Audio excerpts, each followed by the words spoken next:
અને આગેવાના સભ્યો, મારે એના કોઈ વિગતે વાત નથી કરવાની, થોડા મુદ્દાઓ આપ સમક્ષ મૂકવાના. પહેલી વાત તો એ છે કે નવા વિચારો માટે હંમેશા સમાજમાં માઇનોરિટી હોય છે. સત્તામાં અને વાપરવામાં મેજોરિટી હોય, પરિવર્તનમાં હંમેશા બહુ ઓછા લોકો હોય. એમાંના એક રાજેન્દ્રસિંહજી આપણી વચ્ચે છે, જેમને આપણું પરિવર્તન થયું. એમને આપણે કહેવું હોય તો ડેઝર્ટ ટુ બ્લૂમ એવું મોટું કામ કર્યું, રણમાંથી લીલુંછમ બનાવ્યું. હમણાં હવે પુસ્તક વાંચતો હતો પર્યાવરણ, 96માં લખાયેલું, વિદ્વાન માણસ.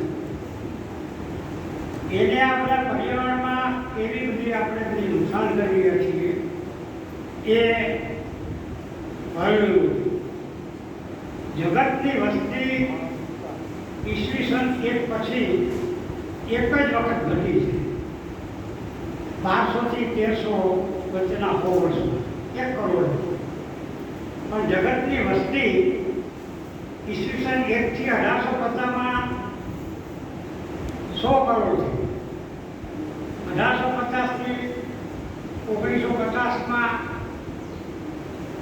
4 અબજ થઈ, અને 50 થી 2000 સુધીમાં 7 અબજ થઈ.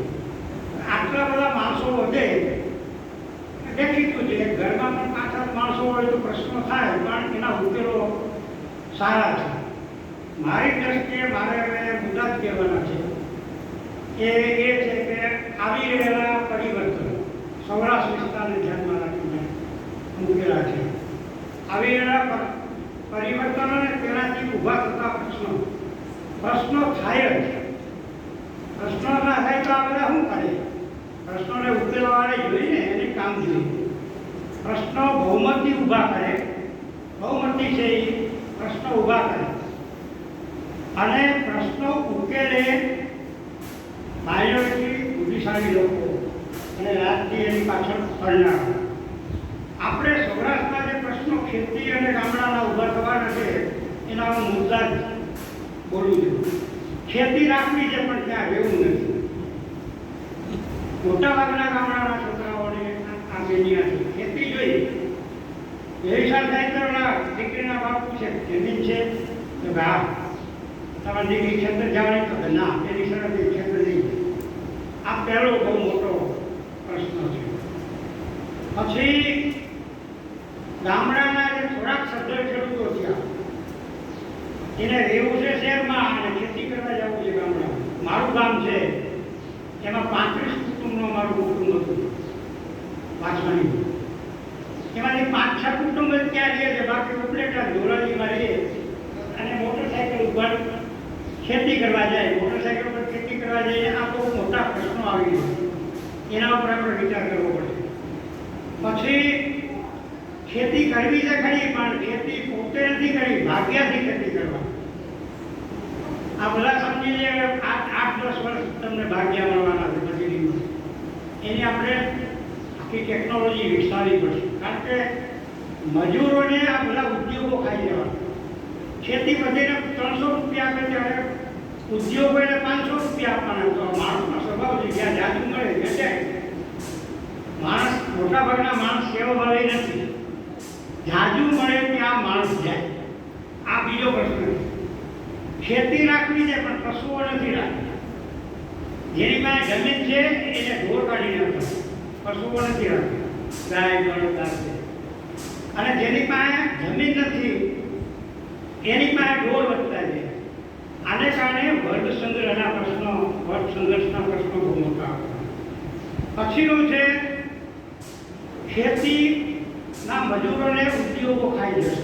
એટલે ખેડૂતોએ અત્યારથી કંઈક નવું બધું વિચારવા માંડવું પડે. પછી મફતનું પાણી વિચાર્યા વગર વાપરી નાખે. ભાદરને આખો ભેરો હોય અને ઉનાળે ખાલી કર્યું.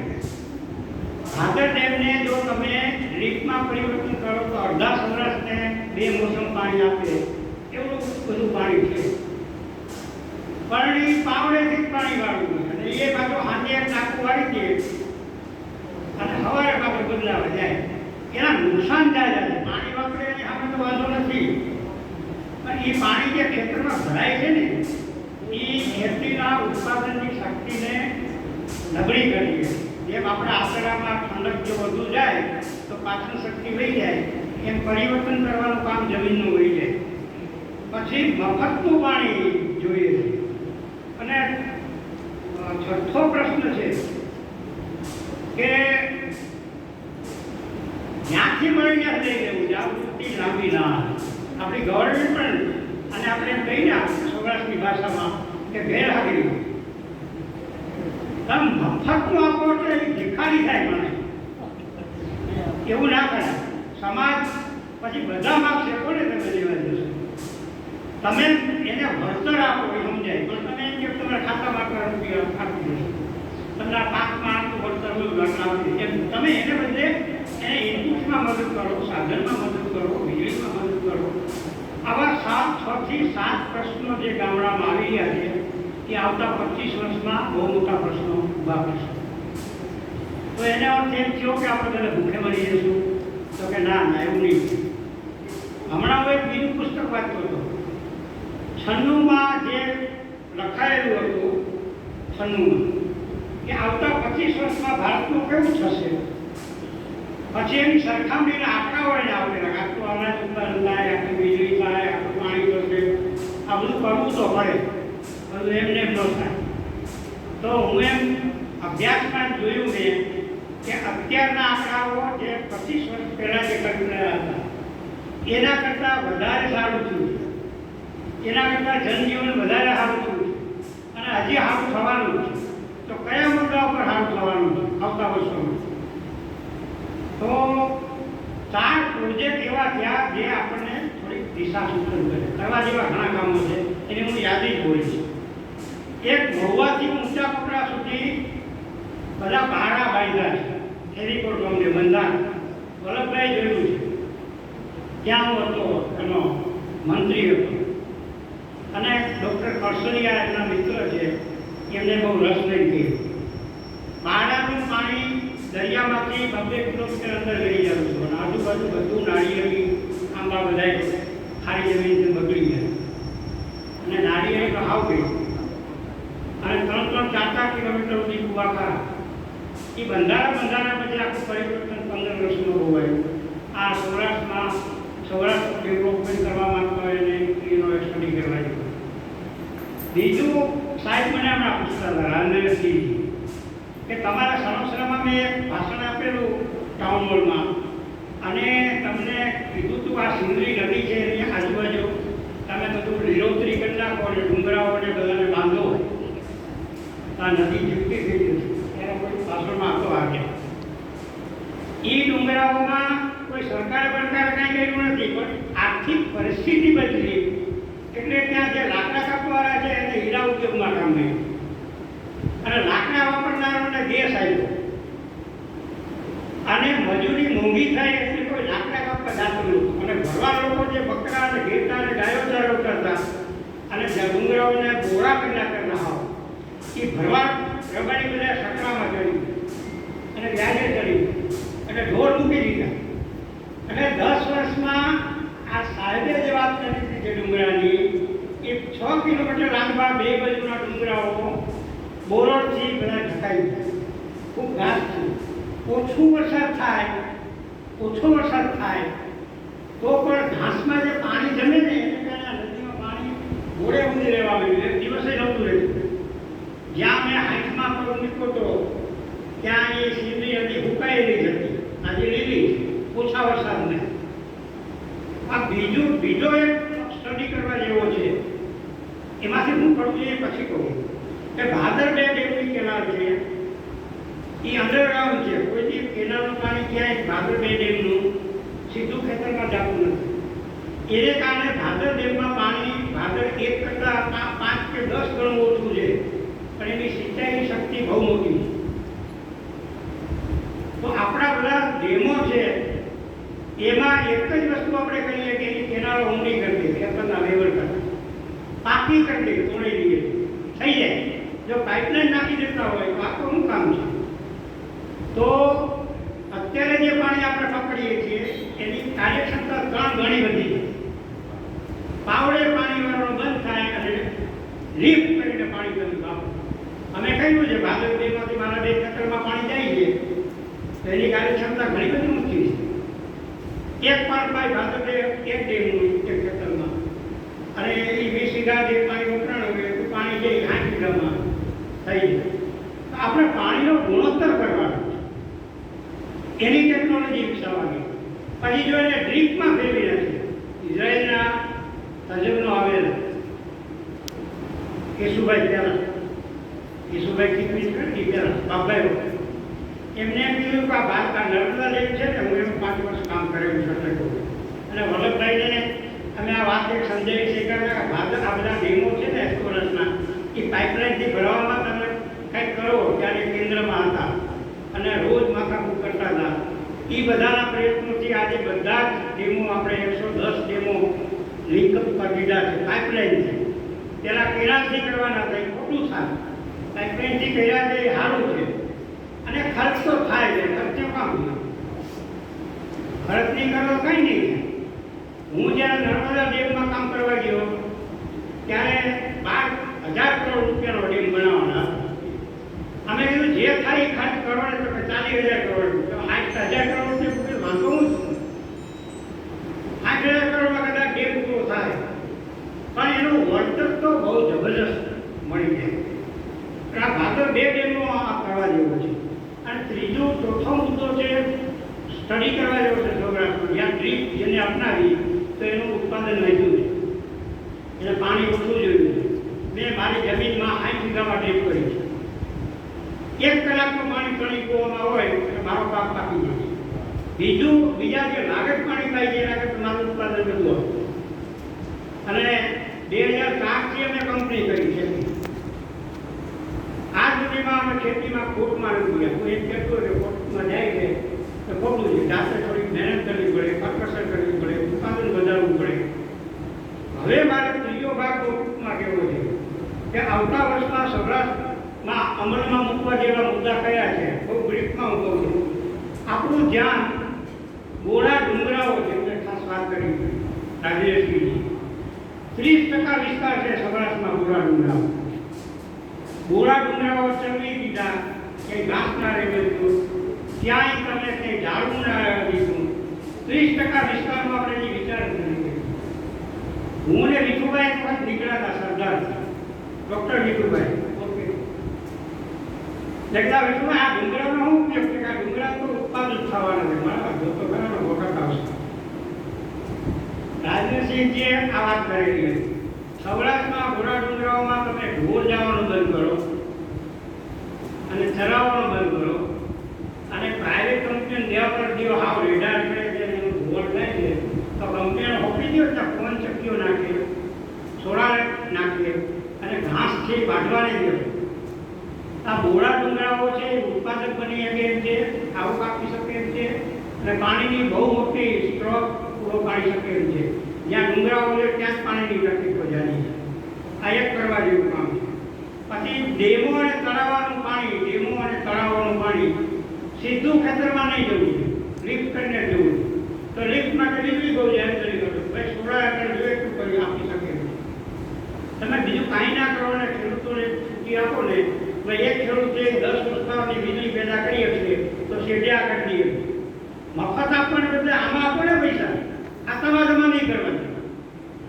તો બહુ જબરદસ્ત કામ થાય એમ છે સૌરાષ્ટ્રમાં. સૌરાષ્ટ્રના ખેડૂતો જો સોલાર પાવરમાં વહી ગયા તો ગુજરાતને સરપ્લસ વીજળીમાં કેવી નાખે એટલી તાકાત મારા છે. એ હવે ભવિષ્યમાં કરવા જેવું આ કામ છે. એનો આખો અભ્યાસ કરવા જેવો છે. પછી ડ્રીપ દ્વારા જ પાણી અપાય એવો કાયદો ભવિષ્યમાં કરવો પડશે. પછી નબળી જમીનોમાં ખેતી કરવાનું બંધ કરાવવું પડશે ભવિષ્યમાં. એ પોહાય જ નહીં. નબળી ખેતીમાં ખેડૂત ખેતી કરે એટલે કરજવાળો થાય. હું 50 મણ ઘઉં કરું અને 300 રૂપિયા વેચું. એક નબળી જમીનમાં 20 મણ ઘઉં કરે અને એ 300 રૂપિયા વેચે તો એ કેવી રીતે મારી પાછળ રહી જાય? એ કરજવાળો જ થાય. તો નબળી જમીનો પાણી બગાડે છે, ખાતર બગાડે છે. નબળી જમીનોમાં આ બાગાયત વિકસાવવી જોઈએ અને કાં તમારે ઘાસ ઉગાડવું જોઈએ, કાં તમારે ગૌચરોમાં પાછા કન્વર્ટ કરવા જોઈએ. કારણ કે જે નબળી જમીનો આપી છે એ ગૌચરો નકામી જમીનો પડી છે, સરકારે બધા મફતમાં આપી દીધી અને બધા ખેડી ખાધી ખાતા ખબર હાલે. તો નબળી જમીનોમાં ખેતી ન થાય, પાણી ન અપાય એવું કાંઈ ભવિષ્યમાં વિચારવું પડશે. પછી નાના નાના ખેડૂતો વધતા જાય છે, એટલે તમારે કોન્ટ્રાક્ટ ફાર્મિંગનો વિચાર કરવો જ પડશે. અમે આ પ્રયોગ કર્યો અમારી ખેતી. અમારે 10 ખાતા છે અમારા કુટુંબના. સૌ પોતપોતાની રીતે ખેતી કરતા, કોઈ 4 એકર, કોઈ 2 એકર, કોઈ 4 એકર. ન સાધન રાખી એવી, ન મજદૂર રાખી એવી, ન કંઈ નવું વસાવી એવી. હું 2 એકર 3 એકરમાં હું કરું. અમે 10 ખાતાઓ ભેગા કર્યા, એની કંપની કરી. 2004થી હાલે. એક જ મુદ્દો બહુ ક્લિયર હતો, એક જ મુદ્દો ક્લિયર હતો. આપણે ખાઈ નથી જવાનું. હાલતું ક્યાં નથી કે જેના હાથમાં વહીવટ હોય ખાઈ જાય ત્યારે આ બધો રસ્તો ઉભો થાય. અમે આ 2022માં પણ હજી આ કંપની ચલાવીએ છીએ અને ગામ કરતાં સારું ઉત્પાદન કરીએ. અમે ત્યાં જાય ત્યારે અમારી ગાડીનો પણ ટીએ લઈએ. અમારો જે કંઈ આખો દિવસનો ખર્ચો હોય 2000નો એમાં ચલાવીએ અને છતાં બીજા ખેડૂત કરતાં જાજુ કમે. ગઈ વખતે અમારું એકર વીઘા દીઠ અમારી કંપનીનો નેટ પ્રોફિટ બધો ખર્ચો કાઢતા વીઘે 12,000 રૂપિયા હતો અને હાઈએસ્ટ 18,000 રૂપિયા. આ સૌરાષ્ટ્રમાં હવે કરવું જ પડશે. નાના ખેડૂતોને ખોવાઈ જાય. કંપનીને રહેવું પડશે, હાથસાઈથી રહેવું પડશે. જ્યાં સુધી ઝઘડાય છે તેમાં કાનૂન કાઢી લો, ત્યાં સુધી નહીં થાય. પછી કોન્ટ્રાક્ટ ફાર્મિંગને એટલા માટે પ્રોત્સાહન આપવું પડશે.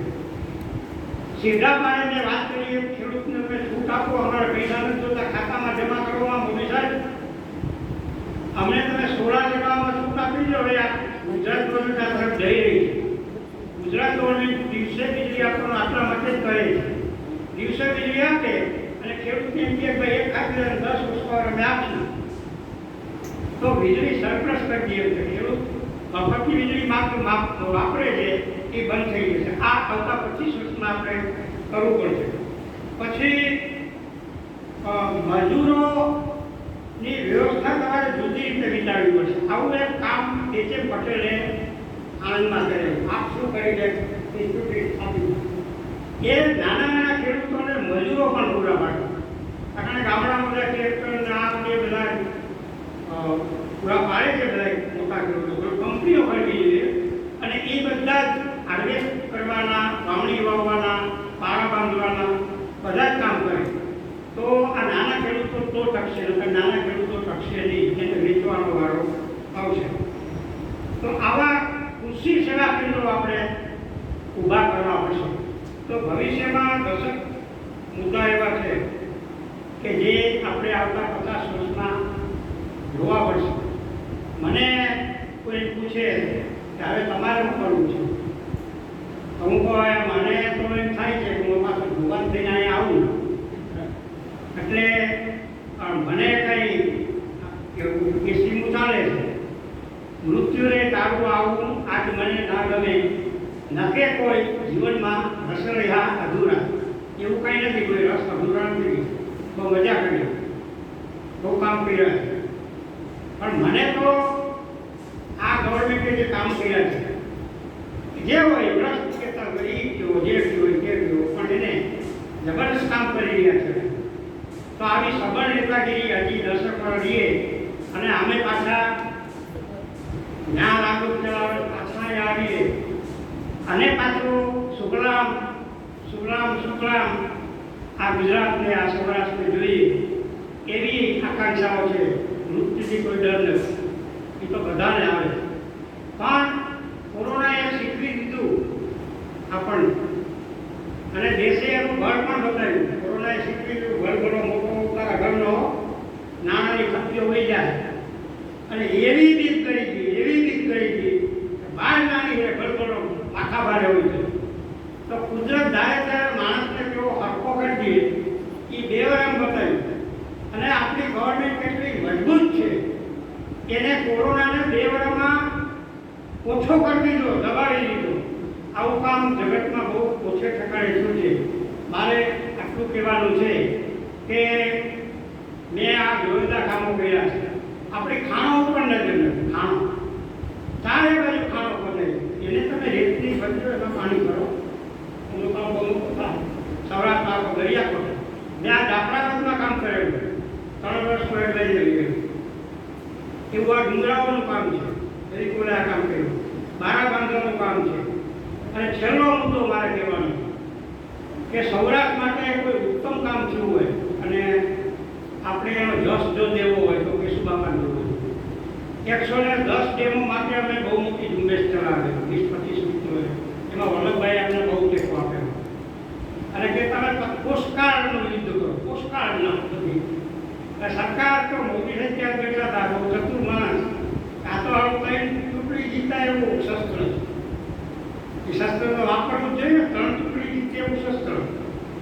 આ ડેમો બંધવાનું પાઇપલાઇનથી ગઈ. તો આ પાઇપલાઇનોથી ડેમોમાં કાર્યક્ષમ રીતે પાણી ભરાય એની ઉપર ગુજરાત ધ્યાન આપે. અને વલ્લભભાઈ કહેવાના આપણા રાજ્યસભાના સભ્ય આવું કંઈક કરવામાં મોટો ફાળો આપે તો આપણને બહુ આનંદ થાય અને આપણું ભવિષ્ય ખરાબ નથી, સારું જ છે. 38,000 વર્ષ પહેલાં 2-3 કરોડ માણસો હતા, 38,000 એના કરતાં આપણે 7 અબજ માણસો સુખી છીએ. પણ કામ કરશું તો, નીતિથી કામ કરશું તો, અને ધરતી અને પાણીની સેવા કરશો તો. કામ વગર કાંઈ વાળું નથી. આ મારે આખું